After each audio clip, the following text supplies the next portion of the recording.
വന്നെത്തി നിൽക്കുമ്പോൾ ഇപ്പോഴും ഗെയിം എന്താണ്, ടാസ്ക് ലെറ്ററിൽ എന്തൊക്കെ ലൂപ്പ് ഹോൾസ് ഉണ്ട്, ഗെയിം എങ്ങനെ കളിക്കാം, എങ്ങനെ വിന്നർ ആവാം എന്ന് നമുക്ക് പഠിപ്പിച്ച നമ്മുടെ rough and tough winner Akhil Marar ഇപ്പതാ അഗ്നി പരീക്ഷയുടെ ജഡ്ജായിട്ട് വന്നിരിക്കുകയാണ്. എന്താണ് ചേട്ടാ അഗ്നി പരീക്ഷ? നമസ്കാരം ആൻഡ് വെൽക്കം ബാക്ക്. എല്ലാവരും അടിപൊളിയായിട്ടിരിക്കുന്നു. യെസ്, അങ്ങനെ ബിഗ് ബോസ് മലയാളം സീസൺ 8 തുടങ്ങാൻ പോവുകയാണ് അല്ലേ. എല്ലാ പ്രാവശ്യ സീസണുകളിൽ നിന്നും ഡിഫറെൻ്റ് ആയിട്ട് ഇപ്രാവശ്യം അഗ്നി പരീക്ഷ എന്ന് പറഞ്ഞിട്ടുള്ള ഒരു പ്രീ ക്വാളിഫിക്കേഷൻ ഗെയിം കൂടി ഉണ്ട്. 40 കോമണേഴ്സിനെ വെച്ചിട്ട് മൺഡേ ടു ഫ്രൈഡേ രാത്രി 10 മണി, ശനിയും ഞായറും രാത്രി 9 മണിക്ക് ഏഷ്യനെറ്റിലും ജിയോ ഹോട്ട്സ്റ്റാറിലും ടെലികാസ്റ്റ് ആവാൻ പോകുന്ന പരിപാടിയിൽ ഏകദേശം 40ഓളം കോമണേഴ്സാണ് പങ്കെടുക്കുന്നത്. അതിൽ നിന്നാണ് ഇവർ സെലക്ട് ചെയ്തിട്ട് ബിഗ് ബോസ് നെക്സ്റ്റ് മന്ത് തുടങ്ങുന്ന ബിഗ് ബോസിലേക്ക് കോമണേഴ്സിനെ സെലക്ട് ചെയ്യുന്നത്. ഇതിൻ്റെ ആങ്കറായിട്ട് വരുന്നത് റനീഷ റഹ്മാൻ, ജഡ്ജസായിട്ട് അഖിൽ മാരാർ, റിയാസ് സലീം, രഞ്ജിനി ഹരിദാസ്. ഇവർ 3 പേരുമാണ് അതിൻ്റെ ജഡ്ജസ്. ഓൾറെഡി നിങ്ങൾ പ്രൊമോയും കാര്യങ്ങളൊക്കെ കണ്ടിട്ടുണ്ടായിരിക്കും. ഫസ്റ്റ് പ്രൊമോ തന്നെ ഒരു കീ കെട്ടിത്തൂക്കി വെക്കുന്നു, ഇവരെല്ലാവരും എടുക്കാൻ ഓടുന്നു. ഈ 40 കോമണേഴ്സ് എടുക്കാൻ വേണ്ടി പോകുന്ന സമയത്ത് അതിൽ 20 പേരെ സെലക്ട് ഞാൻ കൊണ്ടുപോകുന്നു. ബാക്കി 20 പേരെ എലിമിനേറ്റ് ആയോ എന്നുള്ളത് പറയുന്നില്ല. ബാക്കി 20 പേരെ ഞാൻ നമ്മൾ സെലക്ഷൻ 20 പേര് വെയിറ്റ് ചെയ്യണം എന്നുള്ള രീതിയിലുള്ളൊരു പ്രൊമോ നിങ്ങൾ കണ്ടിട്ടുണ്ടായിരിക്കും. അതിനുശേഷം നമ്മളിപ്പോൾ ഞാനിപ്പോൾ ഈ വീഡിയോ ചെയ്യാനുണ്ടായ റീസൺ ഇപ്പോൾ ഈ ഏറ്റവും ലേറ്റസ്റ്റ് ആയിട്ട് നിങ്ങളിപ്പോൾ സ്റ്റാർട്ടിങ്ങിൽ കണ്ടിട്ടുള്ള അഖിൽ മാരാരെ ഇൻട്രൊഡ്യൂസ് ചെയ്യുന്ന അല്ലെങ്കിൽ അഖിൽ മാരാരോട് ചില കാര്യങ്ങൾ ചോദിക്കുന്ന രീതിയിലുള്ള ഒരു പ്രൊമോ ഏഷ്യാനെറ്റിൽ വന്നിട്ടുണ്ട്. ആ പ്രൊമോ ആണ് നമ്മളിന്ന് റിയാക്ട് ചെയ്യാൻ പോകുന്നത്. അപ്പോൾ വീഡിയോയിലേക്ക് കിടക്കുന്നതിന് മുന്നേ ഈ ചാനൽ മിക്കവാറും നിങ്ങൾ സബ്സ്ക്രൈബ് ചെയ്തിട്ടുണ്ടായിരിക്കില്ല. കാരണം ഞാൻ ഗോപ്രോ മച്ചാൻ എന്ന് പറഞ്ഞിട്ടുള്ള നമ്മുടെ മെയിൻ ചാനലിലൂടെ ആയിരുന്നല്ലോ നമ്മുടെ ബിഗ് ബോസ് ഇത്രയും കാലത്ത് നിങ്ങൾ എൻ്റെ കൂടെ ഉണ്ടായിരുന്നത്. ഇപ്രാവശ്യം നമ്മൾ ചേഞ്ചിന് ഗോപ്രോ മച്ചാൻ പ്ലസ് എന്ന് പറഞ്ഞുള്ള ചാനലിലൂടെ ആണ് ചെയ്യാൻ ഉദ്ദേശിക്കുന്നത്. അപ്പോൾ പ്ലീസ് ദയവ് ചെയ്ത് ഈ ചാനലൊന്ന് സബ്സ്ക്രൈബ് ചെയ്ത് വെക്കുക. ഗോപ്രോ മച്ചാനിൽ ഇല്ലാതിരിക്കില്ല, പക്ഷേ മെയിനായിട്ട് നമ്മൾ വരുന്ന ലൈവ് അപ്ഡേറ്റ്സും ബിഗ് ബോസിൻ്റെ എക്സ്ക്ലൂസീവ് കോണ്ടന്റ് കംപ്ലീറ്റ് ചെയ്യാൻ ഉദ്ദേശിക്കുന്നത് ഗോപ്രോ മച്ചാൻ പ്ലസ് എന്ന് പറഞ്ഞിട്ടുള്ള ചാനലിലൂടെയാണ്. ഓക്കെ, അപ്പോൾ ജസ്റ്റ് ചാനൽ ഞാൻ ഇതിൻ്റെ കൂടെ കൊളാബ് ചെയ്ത ചാനലുകളും ഡിസ്ക്രിപ്ഷനിൽ കൊടുത്തുള്ള ചാനലുകളും ഒന്ന് സബ്സ്ക്രൈബ് ചെയ്ത് വെക്കാം. അപ്പോൾ അഖിൽ മാരാരുടെ ഈ ഒരു വീഡിയോ നമ്മൾ റിയാക്ട് ചെയ്യാൻ പോവാണ്. അതിന് മുന്നേ ചില കാര്യങ്ങൾ വളരെ ഇമ്പോർട്ടൻ്റ് ആയിട്ട് പറയാറുണ്ട്. ബിഗ് ബോസ് എന്ന് പറഞ്ഞാൽ ഞാൻ എല്ലാ പ്രാവശ്യവും പറഞ്ഞാണ്, എൻ്റെ സ്ഥിരം പ്രേക്ഷകർക്ക് എന്നെ അറിയാം. എൻ്റെ പേര് ശ്രീജിത്താണ്, പുതുതായിട്ട് കാണുന്നവർക്ക് വേണ്ടി മാത്രം. അപ്പോൾ ഈ ബിഗ് ബോസ് എന്ന് പറഞ്ഞാൽ ഒരു ഗെയിം ഷോ ആണ്. അതായത് 100 ദിവസം നീണ്ടു നിൽക്കുന്ന ഒരു ഗെയിം ഷോ. അത് പുറത്ത് എന്താണോ ഈ കണ്ടസ്റ്റൻസ് അതിൻ്റെ യാതൊരു റിഫ്ലക്ഷനും ഇല്ലാതെ അല്ലെങ്കിൽ കുറച്ചൊക്കെ ഉള്ള രീതിയിലായിരിക്കും അതിനുള്ളിൽ ചെന്നിട്ട് ആൾക്കാർ കാണിച്ചു കൂട്ടുന്നത്. ഒരു ഗെയിം ഷോ ആണ് അല്ലേ. നമുക്ക് അതിൻ്റെ പേരിൽ ഒരു കാരണവശാലും ഒരാളെ വിലയിരുത്താൻ കഴിയില്ല. ഈ കഴിഞ്ഞ കുറേ സീസണുകളിലും നമ്മൾ പല ആൾക്കാരെ നിങ്ങൾ സപ്പോർട്ട് ചെയ്ത് ഞാൻ സപ്പോർട്ട് ചെയ്ത് നമ്മളൊക്കെ പല ആൾക്കാരും നമ്മൾ സപ്പോർട്ട് ചെയ്ത് കണ്ടിട്ടുണ്ടാവും. പുറത്തിറങ്ങിയതിന് ശേഷം അവരുടെയൊക്കെ തനിനിറം പുറത്ത് വന്നിട്ട് നമുക്ക് ഏറ്റവും വെറുത്തു പോയിട്ടുള്ള ഒരുപാട് കണ്ടസ്റ്റൻസ് ഉണ്ട് അല്ലേ. റീസെൻ്റായിട്ട് ഇപ്പോൾ നടക്കുന്ന ഒരു കോൺട്രവേഴ്സി ഉണ്ട്, റോബിൻ റിലേറ്റഡ് ആയിട്ടുള്ള കോൺട്രവേഴ്സി. എനിക്ക് ഒരുപാട് കാര്യങ്ങൾ അറിയാം. എനിക്ക് പേഴ്സണലി അറിയാം, റോബിനായിട്ട് ഡയറക്റ്റ് എനിക്ക് കോൺടാക്റ്റ് ഉണ്ട്, പല സംഭവങ്ങളും എനിക്കറിയാം. ബട്ട് അറ്റ് ദിസ് മൊമെൻറ്റ് എനിക്ക് അതിനെക്കുറിച്ച് കാര്യങ്ങളൊന്നും പറയാൻ പറ്റാത്തത് കൊണ്ടാണ് ഒരു വീഡിയോ ഞാൻ ചെയ്യാതിരുന്നത്. പല ആൾക്കാരും നിന്നോട് ചോദിച്ചു, പ്രത്യേകിച്ച് ഞാൻ റോബിനെ ഒരുപാട് സപ്പോർട്ട് ചെയ്ത വ്യക്തി ആയതുകൊണ്ട് ഒരുപാട് പേര് എന്നോട് ചോദിച്ചു. എനിക്ക് ഈ പറയുന്ന സംഭവം ഒന്നും അല്ലാത്ത പല കാര്യങ്ങളും എനിക്ക് അറിയാം, പക്ഷെ നമുക്കത് ഈ ഒരു നിമിഷത്തിൽ നമുക്ക് പറയാൻ പറ്റാത്തതുകൊണ്ടാണ് കേട്ടോ സുഹൃത്തുക്കളെ ഞാൻ ഈ ഒരു വീഡിയോ ചെയ്യാത്തത്. പക്ഷേ ചിലപ്പോൾ വരും ദിവസങ്ങളിൽ വേറെ വല്ല സംഭവങ്ങളും ഡെവലപ്മെൻറ്റ്സ് ഉണ്ടാവുകയാണെങ്കിൽ ഡെഫിനറ്റ്ലി വീഡിയോ ചെയ്യും. ഒന്ന് അത്. രണ്ടാമത്തെ വിഷയം അപ്പോൾ ഞാൻ പറഞ്ഞതെന്ന് വെച്ചാൽ നമ്മൾ അതിൻ്റെ ഉള്ളിൽ നിന്ന് ആൾക്കാരെ കണ്ടിട്ട് ആൾക്കാരെ തലയെ കയറ്റി വയ്ക്കുക, അവരോട് ഇതാക്കുക എന്ന് പറഞ്ഞു കഴിഞ്ഞാൽ അത് സ്വാഭാവികമായിട്ട് സംഭവിക്കും. കാരണം വെച്ചാൽ ബിഗ് ബോസ് എന്ന് പറഞ്ഞാൽ മലയാളത്തിലുള്ള റിയാലിറ്റി ഷോന് ഒരുപാട് ഫാൻസ് ഉണ്ട് അല്ലേ. നമുക്ക് ഒരുപാട് പേര് ഇഷ്ടപ്പെട്ടിട്ട് കാണുന്ന ആ ഒരു 100 ദിവസം എന്ന് പറഞ്ഞാൽ ആഘോഷം എന്ന് ഞാൻ പറയുന്നില്ല, പല ആൾക്കാരുടെയും ജീവിതം, എല്ലാവരുടെയും ഞാൻ പറയുന്നില്ല. ഒരുപാട് പേര് ഈ ഷോനെ ഇഷ്ടപ്പെടാത്ത ഒരുപാട് പേരുണ്ട്. പക്ഷേ നിങ്ങൾ മനസ്സിലാക്കേണ്ട ഒരു കേസ് എന്താ വെച്ചാൽ ബിഗ് ബോസ് എന്ന് പറഞ്ഞാൽ മൈൻഡ് ഗെയിം വെച്ചിട്ടൊരു കളിയാണ്. അപ്പോൾ ഇതിൻ്റെ ഉള്ളിൽ പോകുന്ന ആൾക്കാർ പുറത്തിറങ്ങുന്ന സമയത്ത് അതിൽ നിന്ന് അത്രയധികം എക്സൽ ചെയ്തിട്ട് വരുന്ന ആൾക്കാരുണ്ടല്ലോ, അവർ പുറത്തും ഈ രീതിയിലുള്ള മൈൻഡ് ഗെയിംസ് തുടരും പലരെയായിട്ടും. അതൊക്കെയാണ് നമ്മൾ കുറച്ച് കാലങ്ങളായിട്ട് കണ്ടുകൊണ്ടിരിക്കുന്നത്. അല്ലാത്ത സക്സസ്ഫുൾ ആയിട്ടുള്ള ആൾക്കാർ ഇന്ന് പുറത്തിറങ്ങിയിട്ട് ഇപ്പോഴും ലൈം ലൈറ്റിൽ സക്സസ് അല്ല പറയുന്നത്, ലൈം ലൈറ്റിൽ പിടിച്ചു നിൽക്കുന്നത്, നെഗറ്റിവിറ്റിയോ പോസിറ്റിവിറ്റിയോ എന്തോ ആയിക്കോട്ടെ, അതുകൊണ്ട് പിടിച്ചു നിൽക്കുന്ന ആൾക്കാർ അവരുടെ ആ മൈൻഡ് ഗെയിം തന്നെയാണ് പുറത്തും കളിച്ചുകൊണ്ടിരിക്കുന്നത്. അതൊക്കെ നമുക്ക് വളരെ കൃത്യമായിട്ട് എവിഡൻ്റ് ആണ്. ജസ്റ്റ് ഒന്ന് പറഞ്ഞു എന്നേ ഉള്ളൂ. അപ്പോൾ നമ്മൾ ഇത് ഇപ്പോൾ ആദ്യം റോബിൻ്റെ ഒരു കേസ് പറഞ്ഞ പോലെ രണ്ടാമത്തെ ഒരു വ്യക്തിയാണ് അഖിൽ മാരാർ അല്ലേ. ഞാൻ അഖിലിൻ്റെ ബിഗ് ബോസിൽ പോകുന്നതിന് മുന്നേ അഖിലിനെ ഞാൻ എതിർത്തിരുന്ന ഒരാളാണ്. എനിക്ക് താല്പര്യമില്ലാത്തൊരു വ്യക്തിയായിരുന്നു അല്ലേ. ലുലു മോളിൽ പോയി മുണ്ട് പൊക്കുന്നു എന്നൊക്കെ പറഞ്ഞിട്ടുള്ള രീതിയിൽ കോൺട്രവേഴ്സി പലരും ക്രിയേറ്റ് ചെയ്ത് കയറുന്ന പോലെ ഇവരും അങ്ങനെ കയറി. പക്ഷേ അഖിലിൻ്റെ കേസിൽ എന്ന് വെച്ചാൽ ഫസ്റ്റ് കുറച്ച് ദിവസങ്ങളിൽ തന്നെ വളരെ കൃത്യമായിട്ട് അഖിൽ അതിൻ്റെ ആ ഒരു പ്രസൻസ് ഉണ്ടാക്കി. ഞാൻ അഖിലിനെ സപ്പോർട്ട് ചെയ്തിട്ടുള്ള വ്യക്തിയാണ്. അഖിലിനെ സപ്പോർട്ട് ചെയ്ത് ആ ഒരു പിന്നെ സീസണിൽ ഭയങ്കരമായിട്ട് സപ്പോർട്ട് ചെയ്ത് മുന്നോട്ട് പോകാനുണ്ടായ ഫസ്റ്റ് കാരണം എന്ന് പറഞ്ഞാൽ അഖിലിന് എതിരെ നിന്നിട്ടുള്ള ആൾക്കാരാണ്. അതായത് മുൻകാല സീസണുകളിൽ അല്ലെങ്കിൽ മറ്റ് സീസണുകളിൽ നമ്മൾ കാണുന്ന രീതിയിലുള്ള പല ആൾക്കാരും നമുക്ക് ഈ അഖിൽ മാരാർ സീസണിൽ ഉണ്ടായിരുന്നില്ല. പ്രത്യേകിച്ച് ജിൻഡോൻ്റെ ജിൻഡോ ഒക്കെ തന്നെയാണ് അവസ്ഥ.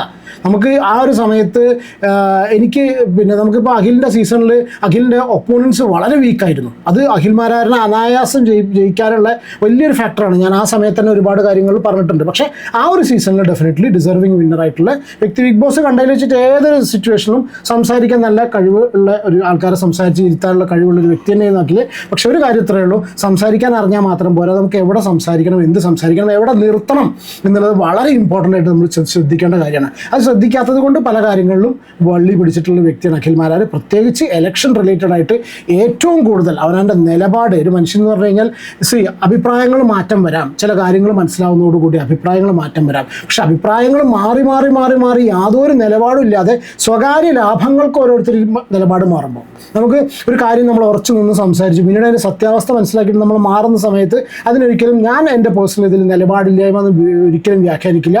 അപ്പോൾ വീണ്ടും ന്യായീകരിച്ച് നിൽക്കുന്നവരെ നമ്മൾ ന്യായീകരണ തൊഴിലാളികൾ എന്ന് പറയും. ഇത് ന്യായീകരിക്കാതെ ആ ഒരു സംഭവം അക്സെപ്റ്റ് ചെയ്ത് ബാക്കിയുള്ളവരുടെ മുന്നിൽ പറയുന്നത് ഇസ് ഫൈൻ. പക്ഷേ അത് ഒരു സ്വകാര്യ ലാഭത്തിന് വേണ്ടി സ്ഥാനമാനങ്ങളോ പൈസയോ എന്ത് കാര്യങ്ങളും ഇത് മോഹിച്ചുകൊണ്ട് ഇത് മാറ്റുക എന്ന് പറഞ്ഞു കഴിഞ്ഞാൽ അത് നമുക്ക് ഒരിക്കലും അക്സെപ്റ്റ് ചെയ്യാൻ പറ്റില്ല. അങ്ങനത്തെ ഒരു പെട്ടുള്ള ഒരു വ്യക്തിയാണ് അഖിൽ മാരാർ. അഖിൽ മാരാർ ഈ ഒരു സീസണിലേക്ക് വരുന്ന സമയത്ത് ഇവൻ കഴിഞ്ഞ പ്രാവശ്യം ഈ പറഞ്ഞ പോയിട്ടുള്ള ആ ഒരു രാഷ്ട്രീയപരമായിട്ടുള്ള വിവാദങ്ങൾ ഇല്ലായിരുന്നെങ്കിൽ ഒരുപക്ഷെ നല്ല രീതിയിൽ എനിക്കിറക്കും എല്ലാവർക്കും അതെ നമുക്ക് നോക്കിക്കാണുന്നു, നമുക്ക് ഒരുപാട് പ്രതീക്ഷ വയ്ക്കുന്നു. അല്ലെങ്കിൽ ഈ കഴിഞ്ഞ ദിവസങ്ങളിലുള്ള ഈ ജായത്തെ അവൻ ഏതൊക്കെ കാര്യങ്ങൾ ഇടപെട്ടിട്ടുണ്ടോ നല്ലൊരു സ്റ്റാൻസിൽ നിന്നിരുന്നെങ്കിൽ, അല്ലെങ്കിൽ അറ്റ്ലീസ്റ്റ് ഈ ഒരു ഇലക്ഷൻ 2020 കേസില്ലായിരുന്നെങ്കിൽ തന്നെ ഈ ഒരു ബിഗ് ബോസിൽ തന്നെ അത്യാവശ്യം നല്ല രീതിയിൽ നിൽക്കേണ്ട ഒരു വ്യക്തിയായിരുന്നു അഖിൽ മാരാർ. പക്ഷേ അഖിൽ അങ്ങനെയാണ്. ഇനീഷ്യലി കഴിഞ്ഞ പ്രാവശ്യം ബിഗ് ബോസിൽ വന്ന സമയത്ത് ഒരു വീക്ക് എൻട്രി ആയിരുന്നു. പിന്നീട് അത് കഴിഞ്ഞതിന് ശേഷം പിന്നെ കുറച്ച് കാലം കഴിഞ്ഞതിന് ശേഷം അവൻ്റെ പെർഫോമൻസ് കൊണ്ട് അടിപൊളിയായിട്ടുണ്ട്. അപ്പോൾ എന്താണ് ഈ ഒരു വിഷയത്തിൽ അഖിൽ മാരാർക്ക് പറയാൻ കേൾക്കാം. നിങ്ങൾ ഈ പ്രമോ നിങ്ങൾ അതിൽ പോയി ഏഷ്യാനെറ്റിൽ പോയി കാണാത്തവർക്കായിട്ട് ഞാൻ ഇങ്ങനെ കാണിക്കാനേ പറ്റുള്ളൂ. നമുക്ക് കോപ്പിറൈറ്റിൻ്റെ ഇഷ്യൂസും കാര്യങ്ങളും വരുന്ന സമയത്ത്. പിന്നെ ഒരു കാര്യം വളരെ ഇമ്പോർട്ടൻ്റ് ആയിട്ട് പറയട്ടെ, റീസെൻ്റ് ആയിട്ട് നടന്നിട്ടുള്ള പല ഡെവലപ്മെൻറ്റ്സ് കൊണ്ട് പറയാം. നിങ്ങൾക്ക് എല്ലാവരുടെയും സംസാരവും കാര്യങ്ങളൊന്നും ഇഷ്ടപ്പെട്ടോളൊന്നുമില്ല. ഞാൻ ആരെയും ക്ഷണിക്കുന്നില്ല. വന്നവരോട് ഞാൻ പറയും ഇഷ്ടപ്പെടണമെങ്കിൽ ലൈക്ക് ചെയ്യൂ, നിങ്ങളുടെ അഭിപ്രായം കമൻറ്റ് ചെയ്യുമെന്ന് പറയും. അപ്പോൾ നിങ്ങൾക്ക് മനസ്സുകൊണ്ട് താല്പര്യമുണ്ട്, നിങ്ങൾക്ക് വീണ്ടും കാണണമെന്നുണ്ടെങ്കിൽ മാത്രം സബ്സ്ക്രൈബ് ചെയ്ത് വെക്കുക, താല്പര്യം ഉണ്ടെങ്കിൽ മാത്രം ലൈക്ക് ചെയ്ത് വെക്കുക. അല്ലാണ്ട് നമ്മൾ ആരെയും ഫോഴ്സ് ചെയ്യുന്നില്ല. നിങ്ങൾക്ക് ഇഷ്ടപ്പെട്ടുള്ള കോണ്ടന്റ് യൂട്യൂബിൽ ഏത് പ്ലാറ്റ്ഫോമിലാണ് ഒരുപാട് അല്ലേ, social media, YouTube, Facebook, Instagram, ഇതുപോലെ ട്വിറ്റർ, ഇതുപോലെ എല്ലാ ത്രെഡ്സ് എല്ലാ പ്ലാറ്റ്ഫോമിലുണ്ട്. നിങ്ങൾക്ക് ഇഷ്ടമുള്ള പ്ലാറ്റ്ഫോമിൽ ഇഷ്ടമുള്ള കോണ്ടന്റ് പോയി കാണാം. ആരും ഫോഴ്സ് ചെയ്യുന്നില്ല. ഇത് ഇവിടെ വന്ന് കണ്ടു കഴിഞ്ഞിട്ട് നമ്മളെ കുറ്റം പറയാൻ വേണ്ടിയിട്ടോ നമ്മളുടെ എതിരഭിപ്രായം കുറ്റമല്ല ഇത് പ്രകടിപ്പിക്കുന്ന ആൾക്കാരുടെ ഇടയിൽ പോയിട്ട് ഇവൻ അത് ശരിയല്ല ഇവന് ശരിയല്ല അത് പറഞ്ഞോളൂ, കുഴപ്പമില്ല, അത് മനുഷ്യ സഹജമാണ്. പക്ഷെ ഞാൻ അങ്ങനത്തെ ആൾക്കാരെ നമ്മൾ ഉദ്ദേശിക്കുന്നില്ല കേട്ടോ. എല്ലാവരും നമ്മളെ സപ്പോർട്ട് ചെയ്യണം എല്ലാ കാര്യത്തിലും ഞാൻ പറയുന്നില്ല. പക്ഷേ നിങ്ങൾ താല്പര്യമുള്ളവർ കണ്ടാൽ മതി. കണ്ട് സമയം കളഞ്ഞതിന് ശേഷം ഈ കമന്റ്സ് എഴുതാൻ അത്ര സുഖമുള്ള കാര്യമല്ല അല്ലേ. ഓക്കെ, ലോങ് ഇൻട്രോയി ബോസിലേക്ക് വെറുതെ പോയി കളിച്ചും ചിരിച്ചും തമാശയൊക്കെ കളിച്ചങ്ങ് കയറിയാൽ അവിടെ സർവൈവ് ചെയ്യാം എന്നൊക്കെ കരുതുന്ന കുറെ ആൾക്കാരൊക്കെയാണ്. പക്ഷെ അവർക്ക് ആർക്കും അറിയത്തില്ല ഇതിനകത്ത് കൃത്യമായിട്ടുള്ള ബുദ്ധി വേണം, പ്രസൻസ് ഓഫ് മൈൻഡ് വേണം, ഇടപെടേണ്ട പോയിന്റുകളിലൊക്കെ ഇടപെടാനുള്ള ഒരു ധൈര്യം വേണം. അപ്പൊ ഇതൊക്കെ ഒത്തുചേരുന്നവർക്ക് മാത്രമേ അതിനകത്ത് സർവൈവ് ചെയ്യാൻ പറ്റൂ. തീർച്ചയായിട്ടും ഒരു സർവൈവൽ പ്ലാൻ തന്നെ വേണം. തീർച്ചയായിട്ടും ഞാൻ എപ്പോഴും വിചാരിക്കും ബിഗ് ബോസിന്റെ ഒരു ബേസ് എന്ന് പറയുന്നത് സർവൈവൽ ഓഫ് ദ ഫിറ്റസ്റ്റ് ആണ്. അപ്പൊ അതിനകത്ത് വെറുതെ പോയി സർവൈവ് ചെയ്യാൻ പറ്റത്തില്ല. നമ്മൾ ആർക്കിടയിൽ സർവൈവ് ചെയ്യുന്നു, അപ്പൊ ആ പോരാടി ജയിക്കേണ്ട സ്ഥലത്ത് പോരാടി ജയിച്ചേ പറ്റും. ഇപ്പോഴും നമ്മൾ കേൾക്കുന്ന ഒരു കാര്യമാണ് ഇവന്റെ സീസണിൽ എനിക്ക് തോന്നിയത് എന്താ വെച്ചാൽ, ഞാൻ ഈ പഴയ കാര്യങ്ങളെടുത്ത് പറയല്ല, പക്ഷെ ഞാൻ ജസ്റ്റ് പറയാം. ഇവന്റെ സീസണിൽ എന്താ വെച്ചാൽ ഇവൻ കളിച്ചത് പ്രേക്ഷകരായിട്ടാണ്. നമ്മളെ മൈൻഡ് വെച്ചിട്ടാണ് അവൻ കളിച്ചിട്ടില്ല. കാരണം അത് റീസൺ എന്താണ്, അതിനുള്ളിലത്തെ ഒപ്പോണൻസ് ഭയങ്കര വീക്കായി പോയി.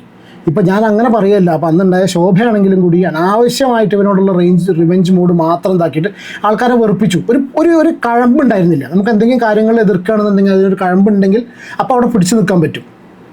ഒരു ഇത് കൊടുക്കുന്നില്ല, സാധാരണക്കാരനൊരു പ്ലാറ്റ്ഫോം ഇല്ല. ബാക്കി എല്ലാവർക്കും വഴിയുണ്ട്, ആൾക്കാരുണ്ട്, കയറാൻ ഒരുപാട് രീതികളുണ്ട് ഒക്കെ ഉണ്ടായിരിക്കും അല്ലെ? നമ്മൾ അവരെ അറിയാൻ ലൗഡ്. തീർച്ചയായിട്ടും. ഇപ്പൊ ഞാനും ബിഗ് ബോസ് വിന്നറായി കഴിഞ്ഞതിന് ശേഷം ഒരുപാട് ആൾക്കാർ നമ്മളോടും ചോദിച്ചിട്ടുണ്ട്, ചേട്ടാ ഇത് എങ്ങനെ കയറാൻ പറ്റും? പക്ഷെ നമ്മൾ അവരോടൊക്കെ പറയുന്നത് കാര്യം നിങ്ങൾ ഇതിന്റെ ഒരു മിനിമം ക്രൈറ്റീരിയയിൽ എത്തണം. കാരണം ഇതിന്റെ ഓഡിഷൻ നടത്തപ്പെടുന്ന സമയത്ത് കുറെ ആൾക്കാരെ അവർക്ക് നേരത്തെ അറിഞ്ഞിരിക്കണം. ഇന്ന സ്വഭാവമുള്ളവരാണ്, ഇന്ന നിലപാടുകളുള്ളവരാണ്, ഇന്ന രീതിയിലാണ് അവരെ പോർട്രേറ്റ് ചെയ്തിരിക്കുന്ന സമൂഹത്തിൽ. അപ്പം ഇതിന്റെ ഓഡിഷൻ ടീമിന് അറിയാൻ പറ്റും ഇന്ന ആൾക്കാരുടെ സ്വഭാവം ഇതൊക്കെയാണെന്ന്. നിങ്ങളെ അവർക്ക് അറിയാൻ ഒരു മാർഗ്ഗമില്ല. അപ്പൊ നിങ്ങളെ അതിനകത്തേക്ക് കയറ്റിവിടുന്ന സമയത്ത് നമ്മൾ കൺഫ്യൂസ്ഡ് ആയി പോകും, നിങ്ങൾ എങ്ങനെ ഇതിനകത്ത് സർവൈവ് ചെയ്യും. അപ്പൊ അതിന് വേണ്ടിയിട്ട് നിങ്ങളുടെ ആഗ്രഹങ്ങളും നിങ്ങളുടെ സ്വപ്നങ്ങളും ഒക്കെ യാഥാർത്ഥ്യമാക്കാൻ വേണ്ടിയിട്ടാണ് ബിഗ് ബോസ് അഗ്നിപരീക്ഷ കൊണ്ടുവരുന്നത്. ഈ അഗ്നിപരീക്ഷയിലേക്ക് വന്നാലും വെറുതെ അഗ്നിപരീക്ഷയിൽ അങ്ങ് പാസ്സായി പോകുന്ന വെച്ചാൽ അത് നടക്കത്തില്ല.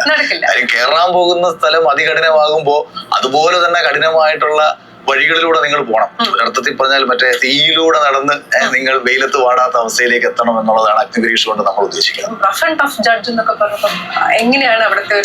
എനിക്ക് ആക്ച്വലി റഫ് ആൻഡ് ടഫ് എന്ന് പറയുന്ന സെയിം ടൈമിൽ തന്നെ ഇപ്പം ഒരു കണ്ടസ്റ്റൻസ് ഇവൻ റഫ് ആൻഡ് ടഫ്, എനിക്കത് ഞാൻ ഇനി ഒരുപക്ഷെ ചിലപ്പോൾ ഞാൻ ഇതിലേക്ക് വരുന്നേ ഉള്ളൂ. നിങ്ങൾ അഭിപ്രായം കമൻറ്റ് ചെയ്യൂ.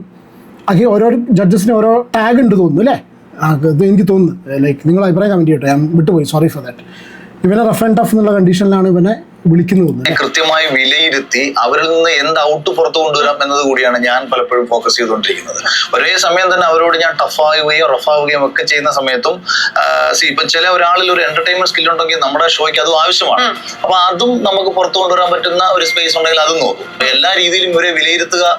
അതോടൊപ്പം തന്നെ പറ്റുമെങ്കിൽ ഞാൻ ചിലപ്പോൾ ചോദിക്കും, നിങ്ങൾക്ക് സീസൺ 5 ഏതെങ്കിലും ഒരു പോയിന്റ്. ബിഗ് ബോസ് എന്ന ഷോ ഒരു പരിധി വരെ അത്യാവശ്യം നല്ല ശതമാനം നെഗറ്റിവിറ്റി തന്നെയാണ് അല്ലേ? കഴിഞ്ഞ പ്രാവശ്യം നമുക്ക് ഏറ്റവും കൂടുതൽ, കഴിഞ്ഞ പഴയ സീസണുകളിലേക്ക് പോകേണ്ട കാര്യമില്ല, പക്ഷെ എന്നാലും ഓർത്തപ്പോൾ പറഞ്ഞു എന്നേ ഉള്ളൂ, ഏറ്റവും കൂടുതൽ ഈ ഭക്ഷണം റിലേറ്റഡ് ആയിട്ടുള്ള പ്രശ്നങ്ങൾ ഉള്ളത് കൊണ്ടാണ് നമുക്ക് കഴിഞ്ഞ സീസൺ വെറുത്തിരുന്നല്ലോ അല്ലേ? സീസൺ വെറുക്കല്ല, എല്ലാവരും പറയും പഴയ സീസൺ അങ്ങനെയൊക്കെ പറയെങ്കിലും, പക്ഷേ ആ ഭക്ഷണം റിലേറ്റഡ് ആയിട്ടുള്ള അടിപിടികളെ കൊണ്ട് ഏറ്റവും നെഗറ്റിവിറ്റി നിറഞ്ഞൊരു സീസൺ കഴിഞ്ഞതായിരുന്നു അല്ലേ? ഞാനായിരുന്നു അഖിൽ മാരാരുടെ ഓപ്പോസിറ്റ്, ഞാനായിരുന്നെങ്കിൽ ഞാൻ അയാളെ കീഴ്പ്പെടുത്തിയേനെ, അങ്ങനെയൊക്കെ തോന്നുന്ന മൊമെന്റ് ഉണ്ടെന്നുണ്ടെങ്കിൽ വാ നമുക്ക് സംസാരിക്കാം. നിങ്ങൾക്ക് അതെ, നിങ്ങൾ എന്നെ കമ്മ്യൂണിക്കേറ്റ് ചെയ്ത് അല്ലെങ്കിൽ വാദിച്ച് പരാജയപ്പെടുത്തി കഴിഞ്ഞാൽ നിങ്ങൾക്ക് കുറച്ചുകൂടെ കോൺഫിഡൻസ് ആയിട്ട് അകത്തേക്ക് കയറാം. അതായത് ഒരു വിന്നർ എന്റെ മുമ്പിൽ പരാജയപ്പെട്ടിരിക്കുന്നു, അപ്പൊ നിങ്ങൾ ഈ ഷോയിലേക്ക് കയറാൻ യോഗ്യനാണ്. അതെ, അവർക്ക് എക്സ്ട്രാ മൈലേജ് വേണം. അവർ ഷോയിലേക്ക് കയറാൻ വേണ്ടിയിട്ട് അവർക്ക് കിട്ടാൻ പോകുന്ന ഏറ്റവും വലിയൊരു ബൂസ്റ്റ് ആണ് ഷോ. പിന്നെ ഇപ്പം ഇതിനകത്ത് കയറി കഴിയുമ്പോൾ നിങ്ങൾ ആരും കോമണർ അല്ല, മിടുക്കരാണ് പലരും. അപ്പം നിങ്ങളുടെ ജഡ്ജിങ് പ്ലാറ്റ്ഫോം എങ്ങനെയിരിക്കും? Akhil Marar the winner off season 5 വീണ്ടും ഈ ഒരു ജഡ്ജിങ് സീറ്റിൽ വന്നിരിക്കുമ്പോഴത്തേക്കും തീർച്ചയായിട്ടും ഞാൻ ഒന്ന് ഏഷ്യാനെറ്റ് അങ്ങനെ ഒരു വലിയ ഉത്തരവാദിത്വം ഏൽപ്പിച്ചതിൽ ഒരേ സമയം തന്നെ അംഗീകരിക്കപ്പെടുന്നതിന്റെ സന്തോഷവും അതേസമയം തന്നെ ഒരു അഭിമാനവും തോന്നുന്നു. പിന്നെ അതൊരു വലിയ കർത്തവ്യമാണ്. അതുകൊണ്ട് തന്നെ ഏറ്റവും ഞാൻ ആഗ്രഹിക്കുന്നത് അഗ്നിപരീക്ഷയിൽ നിന്ന് ഞങ്ങൾ കണ്ടെത്തിവിടുന്ന ഒരു കോമണർക്ക് ബിഗ് ബോസിന്റെ കപ്പടിക്കാൻ കഴിഞ്ഞാൽ ഏറ്റവും കൂടുതൽ സന്തോഷിക്കുന്നത് ഞങ്ങളായിരിക്കും. അപ്പൊ നമ്മൾ അതുകൊണ്ട് തന്നെ അവരുടെ അടുത്തുള്ള നമ്മുടെ എല്ലാ കമ്മ്യൂണിക്കേഷനും ഏറ്റവും ബെസ്റ്റിലേക്ക് എത്താൻ വേണ്ടിയിട്ടുള്ള കമ്മ്യൂണിക്കേഷൻ ആയിരിക്കും. അതാണ് നമ്മൾ കൊടുത്തോണ്ടിരിക്കുന്നത്. അങ്ങനെ ഒരു ബെസ്റ്റ് ആയിട്ടുള്ളവരെ കണ്ടുപിടിക്കാൻ വേണ്ടിയിട്ട് ഏറ്റവും ബെസ്റ്റ് ജഡ്ജായി മാറാൻ വേണ്ടി ഞാനും ശ്രമിച്ചു. അപ്പോൾ all the best. Judge number 2. Yes, judge number 2. Okay, എന്തായാലും ഇതാണ് അഖിൽ മാരാരുടെ ഇത്. ശരിയാണ്, അയാൾ പറഞ്ഞൊക്കെ ഒരു ജഡ്ജിൻ്റെ പോയിന്റ് ഓഫ് വ്യൂവിൽ ഇവർ സെലക്ട് ചെയ്ത് വിടുന്നൊരു വ്യക്തി കയറാൻ പറ്റുമെങ്കിൽ അല്ല വിജയിക്കാൻ പറ്റുമെങ്കിൽ ഓക്കെ, എന്തായാലും കാത്തിരുന്ന് കാണാം. പ്രഡിക്ഷൻ ലിസ്റ്റിലേക്ക് നമ്മൾ കിടക്കുന്നില്ല. ഞാൻ ഒരുപാട് എണ്ണങ്ങളുടെ പ്രഡിക്ഷൻ ലിസ്റ്റ് കണ്ടു. എനിക്ക് ചില ആൾക്കാരുടെ പേര് ഇങ്ങോട്ട് കേട്ടിട്ടേ ഒന്നും പറയുന്നില്ല. നോക്കാം എന്താ സ്ഥിതി എന്നുള്ളത്. ഒരുപാട് കോമണേഴ്സ് ഉണ്ട്. കോമണേഴ്സ് ഒരുപാട് പേര് നമ്മളെ കോൺടാക്ട് ചെയ്തിരുന്നു. നമ്മൾ ഈ ഇതൊക്കെ റിവ്യൂ ചെയ്യുന്ന കാര്യം കൊണ്ട് പല ആൾക്കാരും ഞാൻ പോകുന്നുണ്ട് എന്നൊക്കെ പറഞ്ഞിട്ടാണ് പോയിട്ടുള്ളത്. നോക്കാം നമുക്ക് അവരൊക്കെ എങ്ങനെ പെർഫോം ചെയ്യുന്നു എന്നുള്ളത്. എന്തായാലും റിവ്യൂ നമ്മളിവിടെ സ്റ്റാർട്ട് ചെയ്യണം. ഒഫീഷ്യലി നമ്മൾ ഒരു സെക്കൻഡ് വീഡിയോ തോന്നുന്നു അല്ലേ? ഫസ്റ്റ് ഓർ സെക്കൻഡ് വീഡിയോ ആയിട്ട് ഈ ഒരു ചാനലിലൂടെ നമ്മൾ തുടങ്ങിയിട്ടുണ്ട്. അപ്പോൾ ഞാൻ പറഞ്ഞ പോലെ താല്പര്യമുള്ളവർ പ്ലീസ് സബ്സ്ക്രൈബ് ചെയ്ത് വെക്കുക. വീഡിയോ ഇഷ്ടപ്പെടുകയാണെങ്കിൽ ലൈക്ക് ചെയ്യുക. നിങ്ങളുടെ അഭിപ്രായം കമൻറ്റ് ചെയ്യുക. നിങ്ങൾ എത്ര പേര് ഈ പ്രാവശ്യം നമ്മളെ കൂടെ ബിഗ് ബോസിൽ ഉണ്ടാവും എന്നറിയാൻ വേണ്ടി പറ്റുമെങ്കിൽ ജസ്റ്റ് ഒന്ന് ലൈക്ക് ചെയ്യുക. നമുക്ക് അടുത്ത വീഡിയോയിൽ കാണാം. Take care and God bless by.